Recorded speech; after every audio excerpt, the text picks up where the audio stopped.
నమస్తే, welcome to NSTV news. నేను అనుష. ముందుగా హెడ్లైన్స్ చూద్దాం. వర్ధన్నపేట నియోజకవర్గం ఏఐసిసి టీపీసీసీ వర్ధన్నపేట నియోజకవర్గం శాసనసభ్యులు విశ్రాంత ఐపీఎస్ అధికారి కేఆర్ నాగరాజ్ ఆదేశాల మేరకు ఈరోజు కాజీపేట మండల కేంద్రమైన మడికొండ చౌరస్తాలో 46వ డివిజన్ అధ్యక్షుడు వాస్కుల నాగరాజు, 64వ డివిజన్ అధ్యక్షుడు కొర్ల మోహన్ ఆధ్వర్యంలో ముఖ్య అతిథి కాజీపేట మండల పార్టీ అధ్యక్షుడు సారంపల్లి శ్రీనివాస్ రెడ్డి చేతుల మీదుగా కాంగ్రెస్ జెండా ఎగురవేయడం జరిగింది. ఏఐసిసి అధ్యక్షులు ఖర్గే గారు, సోనియా గాంధీ గారు, రాహుల్ గాంధీ గారు, ప్రియాంక గాంధీ గారి ఆదేశాల మేరకు టీపీసీసీ అధ్యక్షులు బొమ్మ మహేష్ కుమార్ గౌడ్ గారి పిలుపు మేరకు మన వర్ధన్నపేట శాసనసభ్యులు కేఆర్ నాగరాజ్ సార్ గారి ఆదేశానుసారం ఇక్కడ మన మడికొండలో 64, 46 డివిజన్ అధ్యక్షులు వాస్కుల నాగరాజు, కుర్లమోహన్ గారి ఆధ్వర్యంలో ఇక్కడ మనం ఆవిర్భావ 141వ ఆవిర్భావ దినోత్సవ వేడుకలు ఘనంగా జరుపుకోవడం జరుగుతుంది.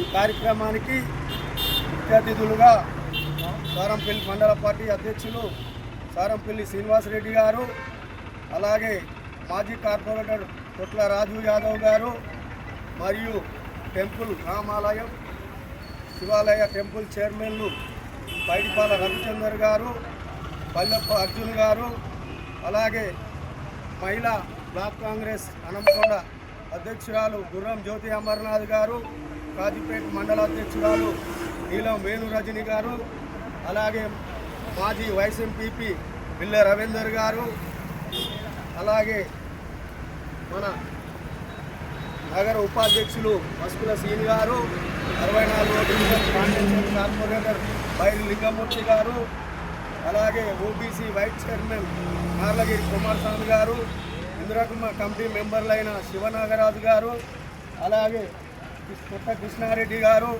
అలాగే వాల్మీకి సంఘం అధ్యక్షులు లింగమూర్తి గారు, అలాగే మాజీ ఐద్యపురం ఉప సర్పంచ్ ఉప్పు రాజు యాదవ్ గారు, ఉదయ్ గారు, వస్కుల యాదగిరి గారు, అలాగే గ్రామ శాఖ అధ్యక్షులు దువ్వ విజయ్ గారు, పసునూరి సీనియర్ నాయకులు పసునూరి శ్రీనివాస్ గారు, యాకయ్య గారు, అలాగే దండిగ సీనియర్ నాయకులు దండిగం సదానందం గారు,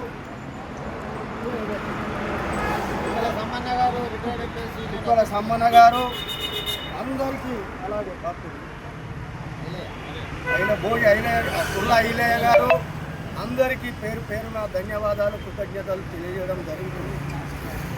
మన పార్టీ 1885లో స్థాపించబడడం జరిగింది. అప్పుడు మన గాంధీ గారు, నెహ్రూ గారు, సర్దార్ వల్లభాయ్ పటేల్ గారు, అంబేద్కర్ గారు, ఇలా భగత్ సింగ్ గారు ఎంతోమంది త్యాగాల ఫలితంతో ఆ రోజు తెల్లదొరలను తరిమి కొట్టి మన స్వతంత్రం తెచ్చుకోవడం జరిగింది.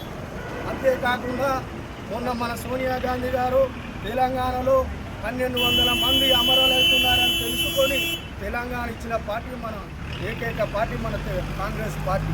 అంతేకాకుండా మన దేశంలో నెహ్రూ గారు 3 పర్యాయాలు ప్రధానమంత్రిని చేసి తెల్లదొరలు మన ఉన్న ఖనిజ సంపద అంతా దోచుకొని వెళ్ళిన తరుణంలో లాస్ట్ మన గుండు సూది కూడా వదిలిపెట్టలేని తరుణంలో మన దేశాన్ని అభివృద్ధి చేసిన ఘనత నెహ్రూ గారికే చెల్లుతుందని చెప్పేసి సందర్భంగా తెలియజేయడం జరిగింది. అంతేకాదు నెహ్రూ గారి మరణాంతరం ఇందిరాగాంధీ గారు తొలి మహిళ ప్రధానిగా ఆమె కూడా ఎన్నో సేవలు చేసిన ఘనత ఇందిరాగాంధీ గారు. గరీబ్ హటావో దేశ్ బచావో అనే నినాదంతో బడుగు బలహీన వర్గాలకు, గిరిజనులకు, అర్జునులకు భూమినిచ్చిన ఘనత ఇందిరాగాంధీ గారు. అలాగే ఇందిరాగాంధీ మరణం తర్వాత టెర్రరిస్టులు అంతమొందించిన తర్వాత మన రాజీవ్ గాంధీ గారు ప్రధానమంత్రి అయి తను కూడా 18 ఏళ్ళకే ఓటు హక్కు, అలాగే టెలికాం రంగాన్నే కానీ ఐటీ రంగానికి తెచ్చిన ఘనత, చిన్న వయసులోనే ప్రధానమంత్రి అయిన ఘనత ప్రధానమంత్రి రాజీవ్ గాంధీ గారు అని చెప్పేయడం జరుగుతుంది. ఇలా ఎన్నోసార్లు మన వైఎస్ గారు కేంద్రంలో 2004 నుండి 2009 వరకు 14 దాకా మన ప్రభుత్వం అక్కడ పరిపాలన చేసిందంటే యూపీఏ ప్రభుత్వం పరిపాలన చేసిందంటే అప్పుడు వైఎస్ గారు చలువే అని చెప్పేసి సందర్భంగా తెలియజేయడం జరుగుతుంది.